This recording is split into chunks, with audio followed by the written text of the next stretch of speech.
Om Swastiastu. Perkenalkan, nama saya Ngakan Getut Ekayana dengan NIM akhir 106 dari kelas A2.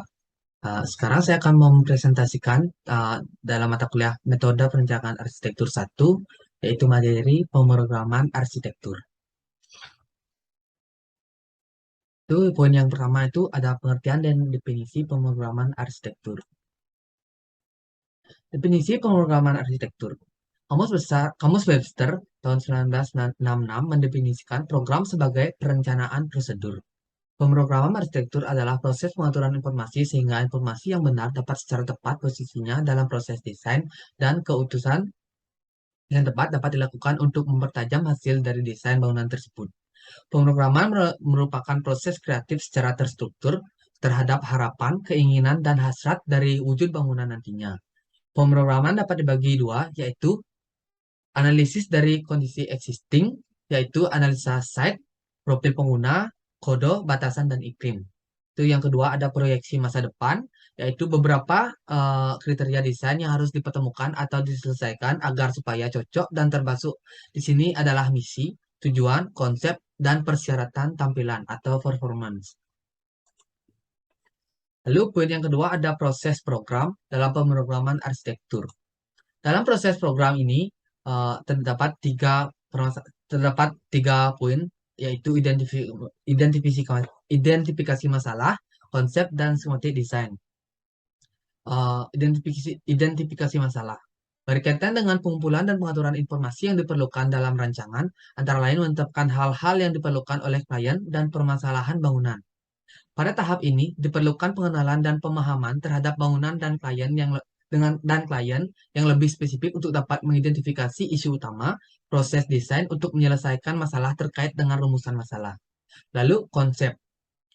Konsep adalah gagasan yang telah disederhanakan menjadi permasalahan arsitektonis, formal, ruang, struktur, dan lain-lain. Pada tahap ini, arsitek menyatakan masalah umum klien menjadi sejumlah masalah standar yang telah diketahui pemecahan atau tahap perencanaan dan atau planning. Alat untuk mengubah pernyataan masalah seperti pada pernyataan fisik spasial dapat berupa hipotesis, pernyataan teori, dan sikap yang memberi orientasi bagaimana desain diwujudkan.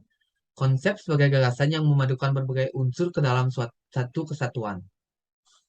Lalu yang ketiga ada schematic design. Schematic design adalah pengembangan visual image dari konsep ke dalam gagasan nyata yang lebih rinci, menggunakan presentasi berskala, gambar layout, dan massa. Pada tahap ini, arsitek menggunakan informasi dari dua tahap sebelumnya untuk mengembangkan gagasan keseluruhan dan usulan bentuk dan konstruksi bangunan, yaitu pada tahap perancangan. Untuk bangunan skala tertentu disyaratkan memperlihatkan studi tata letak bangunan dan lingkungan, atau tata kota, mengembangkan alternatif desain yang terpilih berdasarkan kriteria yang telah ditetapkan sebelumnya. Berikut bisa terlihat dalam diagram, yaitu tahap proses pemrograman arsitektur. Kemudian yang pertama itu adalah identifikasi masalah, yaitu dari permasalahan-permasalahan site dan juga lain-lain itu. Lalu muncullah teori dalam pengalamannya itu langsung si arsitek ini akan memvisualkan uh, permasalahan dan lain-lainnya tersebut. Dan arsitek akan menyatakan dalam bentuk gagasan yang konkret dalam skematik desain. Kemudian yang poin yang ketiga ada konsep arsitektur. Konsep arsitektur adalah gagasan yang memadukan berbagai unsur ke dalam suatu kesatuan. Konsep mengemukakan suatu cara khusus bahwa syarat-syarat suatu rencana, konteks, dan keyakinan dapat digabungkan bersama. Sebagai bagian dari kegiatan pemrograman, konsep dapat pula diartikan sebagai gagasan arsitektur, tema, gagasan superorganisasi, parti atau skema, esquisse atau sketsa, dan terjemahan harfiah. Dalam arsitektur, ada 5 konsep yang telah dikenal dari sejak dulu, yaitu yang pertama ada konsep analogi. Jadi konsep analogi adalah salah satu pendekatan bentuk yang biasa digunakan dalam desain arsitektur. Pendekatan analogi bukan sekadar menjiplak bentuk dari objek alam yang dianalogikan, akan tetapi diperlukan proses-proses analisis serta merangkainya sehingga menghasilkan bentuk baru yang masih memiliki kemiripan visual dengan objek yang dianalogikan tersebut. Yang kedua ada konsep metafora. Metafora berasal dari bahasa Latin metaphorēn yang berarti menjadi dua kata, yaitu meta yang berarti setelah atau melewati dan Perein yang berarti membawa. Pengertian metafora dalam arsitektur adalah kiasan atau ungkapan bentuk yang kemudian diwujudkan dalam bangunan dengan harapan akan menimbulkan tanggapan dari penikmat atau yang menggunakan karya. Lalu yang ketiga ada konsep esensi atau hakikat. Hakikat adalah menyaring dan memusatkan aspek-aspek persoalan yang rumit menjadi keterangan-keterangan gamblang yang lebih ringkas. Hakikat mengandung pengertian dalam aspek yang paling penting dan insting dari benda yang dianalisis. Pada dasarnya, hakikat antara lain adalah konsep yang mengandung pengertian aspek yang paling penting serta intrinsik dan dalam desain. Konsep ini merupakan hasil penemuan serta identifikasi pokok dari permasalahan. Lalu yang keempat ada konsep programatik atau pragmatik. Konsep programatik adalah konsep yang dikembangkan berkisar tentang persoalan-persoalan yang pragmatis, yang diidentifikasi dari program sebuah bangunan. Konsep ini dikenal sebagai tanggapan langsung dari pemecahan masalah suatu proyek dan perancangannya. Jika dihadapkan pada sebuah perancangan, hendaknya perlu dikenali terlebih dahulu permasalahan yang ada. Setelah itu, identifikasi lebih detail, kemudian mencari solusi desain dengan pemecahan dari berbagai sumber. Hal inilah yang dimaksud dengan programatik atau tanggapan langsung dari pemecahan masalah. Kemudian yang kelima ada konsep utopia atau cita-cita. Utopia adalah Utopia atau cita-cita merupakan konsep ideal yang dibawa oleh arsitek kepada masalah yang bersangkutan. Konsep yang tepat pada suatu proyek akan dijadikan sebagai inspirasi dan cita-cita oleh sang arsitek. Konsep cita-cita berkaitan erat dengan pengetahuan serta pengalaman sang arsitek tentang perancangan tertentu yang diperoleh melalui proses pembelajaran dan pengalaman panjang dalam mengerjakan perancangan ataupun kasus proyek yang berbeda-beda. Lalu poin yang keempat ada teknik presentasi konsep. Eksplorasi teknik presentasi konsep gagasan desain arsitektur. Mempresentasikan ide desain arsitektur adalah sesuatu yang menjadi kewajiban bagi setiap arsitek yang dimana kemampuan ini memiliki peran yang sangat strategis dalam memenangkan sebuah ide. Komunikasi yang baik dalam mempresentasikan akan menyebabkan ide-ide dapat sampai kepada sang klien dengan akurat dan sesuai dengan kepahaman arsiteknya. Kombinasi antara desain yang baik, teknologi audiovisual yang sempurna, dan ilmu komunikasi yang tajam dari arsiteknya akan menghasilkan efek yang sangat efektif bagi presentasi karya arsitektur. Lalu teknik presentasi konsep, beberapa poin-poin dalam teknik presentasi konsep yaitu yang pertama adalah ada menuangkan ide gagasan, yaitu pikirkan apa yang akan dituangkan dengan fokus pada satu hal. Tuangkan dalam gambar dengan sedikit elemen, tuliskan dengan sedikit kata-kata, tambahkan warna hanya untuk penekanan atau untuk kode. Dengan ilustrasi gambar dapat memperkecil ukuran kertas 40% dari ukuran sebenarnya. Gambar di samping menunjukkan menuangkan ide gagasan. Yang kedua ada gambar visual. Gunakan diagram, simbol, grafik, dan sketsa untuk membantu komunikasi. Asumsikan bahwa bentuk visual lebih mudah dipahami dari bentuk verbal. Diagram alir dapat lebih mudah dipahami daripada penjelasan tertulis. Hindari gambar yang terlalu sederhana dan terlalu spesifik dalam penjelasan. Cukup gambar abstrak untuk membangkitkan berbagai kemungkinan.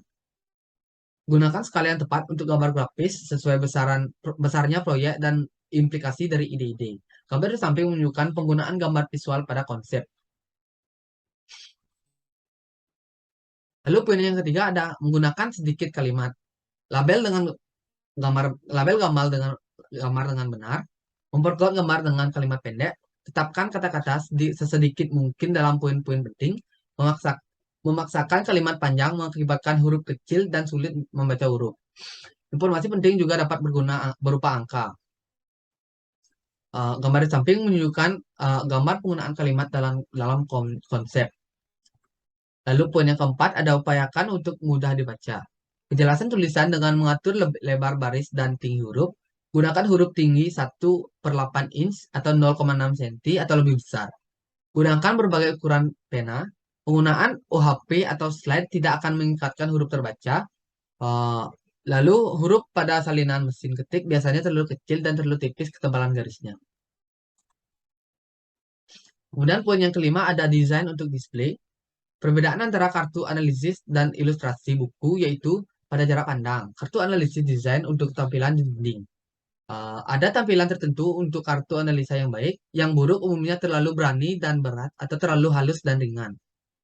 Jika Anda melakukan kesalahan, akan sangat nampak. Dan untuk tampilan di dinding, tulisan yang menyertai terlalu terang, tapi untuk ilustrasi buku sangat bagus. Lalu poin yang keenam ada persiapan data existing. Mempersiapkan data existing terkait potensi dan kekurangan yang dimiliki tapak merupakan informasi awal yang harus dimiliki saat penyusunan konsep. Semakin lengkap data yang dimiliki dengan mengenali, merasakan langsung kondisi sebenarnya akan membantu proses analisis dan sintesis. Gambar berikut menunjukkan gambar persiapan data existing. Lalu poin yang kelima ada penyusunan program ruang. Langkah-langkah dalam menyusun program ruang yaitu mengetahui fungsi kegiatan unit bangunan, mengetahui pelaku kegiatan, menjabarkan kegiatan yang ada, merumuskan kebutuhan ruang, menentukan kaitan antar kegiatan yang berlangsung, membuat anotasi derajat hubungan aktivitas, membuat diagram hubungan kegiatan, membuat sketsa hubungan atau organisasi ruang. Yang pertama ada analisis fungsi. Dalam analisis fungsi bangunan diperlukan pemahaman terhadap aspek-aspek bangunan, jenis dan karakter fungsi bangunan secara spesifik.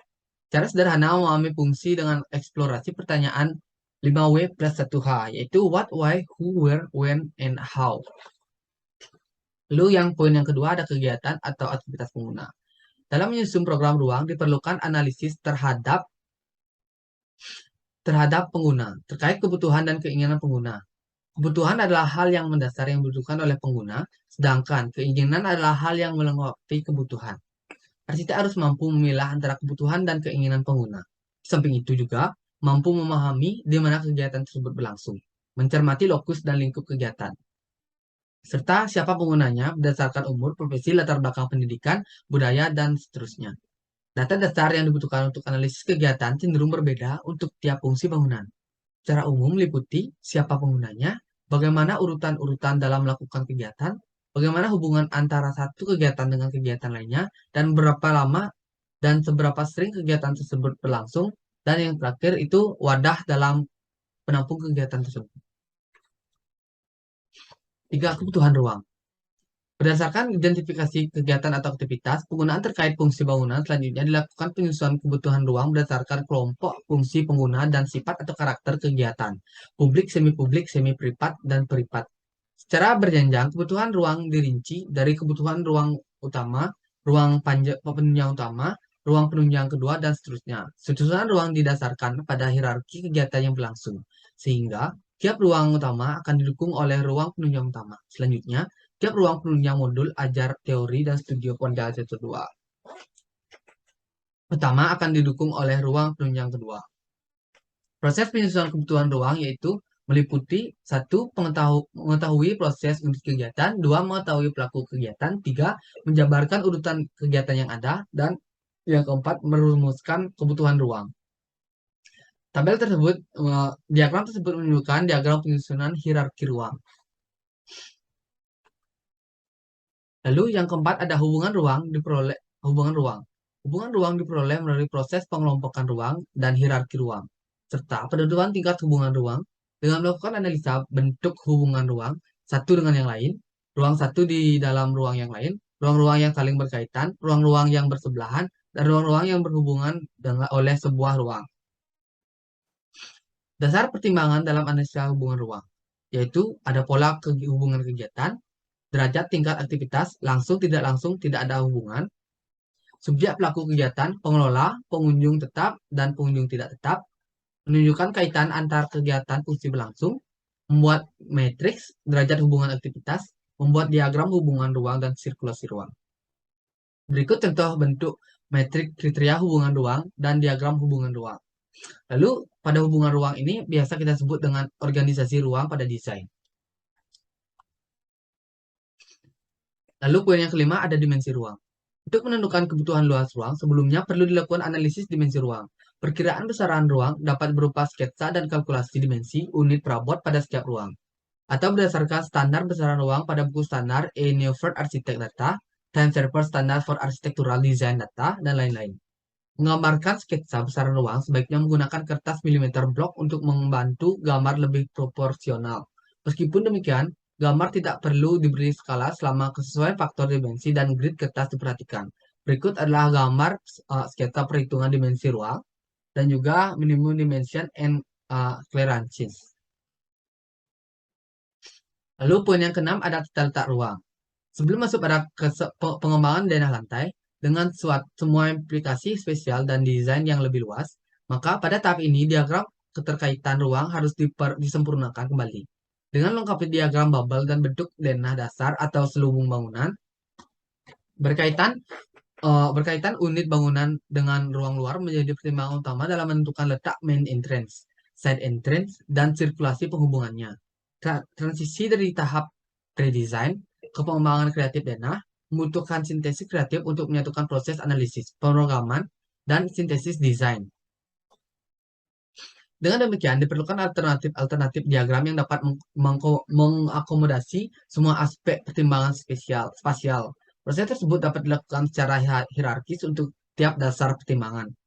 Adapun alternatif berdasarkan prioritas dasar pertimbangan yang ditentukan. Tata letak ruang berdasarkan pengelompokan, hubungan ruang, dan modul fungsi dapat lebih fleksibel menerapkan pola-pola sirkulasi. Berikut adalah gambar penggunaan modul fungsi dalam perencanaan ruang. Lalu yang ketujuh ada pembuatan block plan.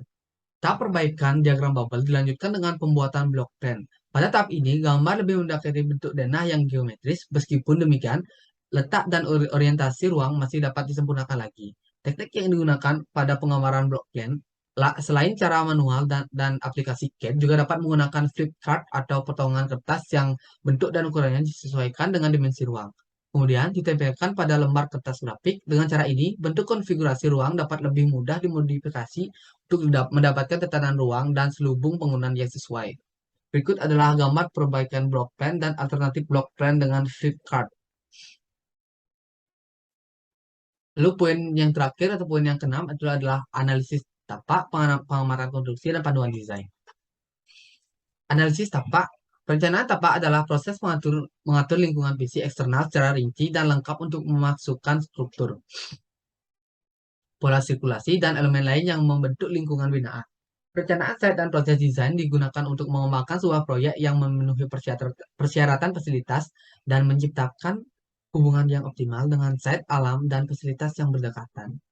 Analisis citra visual existing diidentifikasikan sebagai unsur penting dari desain site. Pekerjaan di masa depan harus dimulai dengan survei yang lengkap dan analisis kondisi existing yang diintegrasikan ke dalam proses desain awal.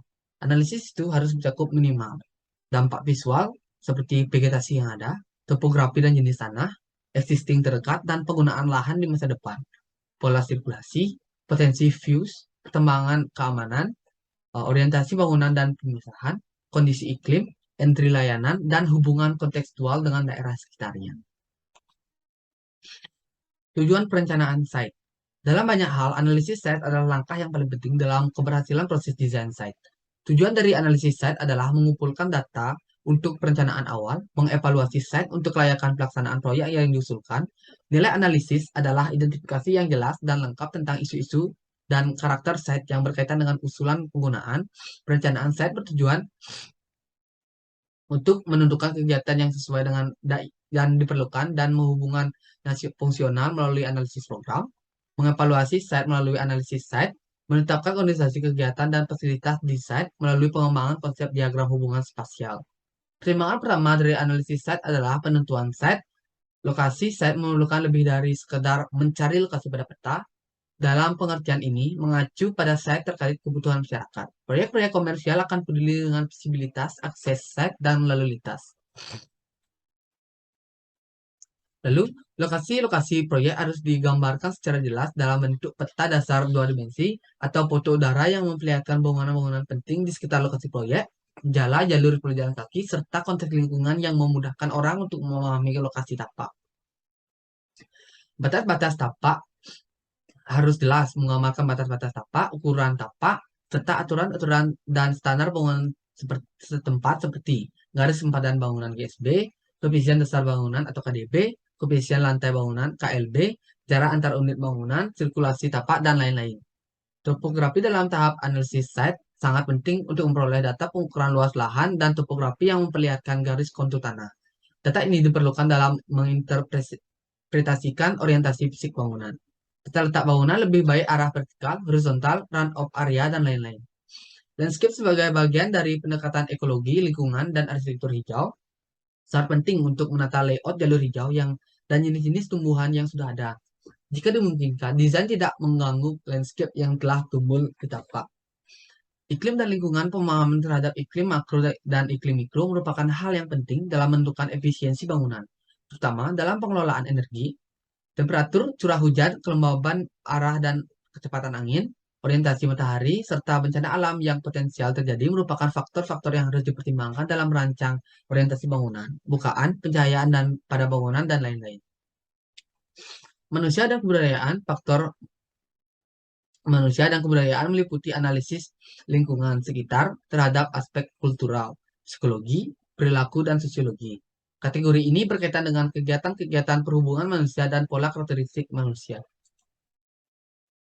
Gambar-gambar berikut merupakan tabel seperti contoh matriks analisis bantuan lokasi, diagram proses penentuan site, lalu ada potensi site menghasilkan data yang dipetakan pada kondisi yang ada dari site dan konteksnya.